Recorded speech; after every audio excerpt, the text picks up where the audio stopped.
ସକାଳୁ ମୁଁ ଉଠିଲା ବେଳକୁ ମୁଁ ଆଜି ଟିକେ ଲେଟ୍ରେ ଉଠିଥିଲି 10ଟା ବେଳ ପାଖାପାଖି। ମୋ ସାଙ୍ଗ ପିଆଜକୁ ଚୁନ ଚୁନ କରି ଏଥିପାଇଁ କାଟୁଛି କାରଣ ଆଜି ଆମକୁ ଲଞ୍ଚରେ ଶୁଖୁଆ ଖାଇବାର ଥିଲା, ଭାରି ମନ ହେଇଥିଲା। ତାପରେ ମୁଁ ପାଠ ପଢ଼ି ବସିଥିଲି, ଶୁଖୁଆକୁ ଭାଜି ବି ଦେଇଥିଲି।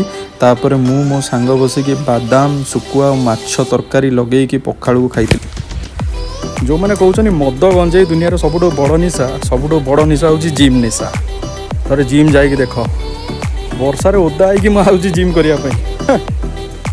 ବହୁତ ଦିନ ପରେ ମୁଁ ଜିମ୍ରେ ଆଜି ହେଭି ଚେଷ୍ଟକୁ ଯାଇଥିଲି, କାରଣ ଟିକେ ଯଦି ହେଭି ଆପଣ ନ ମାରିବେ ତାହେଲେ ଚେଷ୍ଟ ଗ୍ରୋଟା ହେବନି। ଆଉ ଏଇଟା ଚେଷ୍ଟ ବେଞ୍ଚ ପ୍ରେସ୍ ବୋଲି କହନ୍ତି। ତ ବେଞ୍ଚ ପ୍ରେସ୍ରେ ମୁଁ ଟିକେ ଆଜି ହେଭି ଯାଇଥିଲି, ଇଏ ମିନିମମ୍ ଟୋଟାଲି 90 କିଲୋ ପାଖାପାଖି। ଆଉ ମୁଁ ବାଲାନ୍ସ ପାଇଁ ଟିକେ ସପୋର୍ଟ ବି ମାଗିଥିଲି।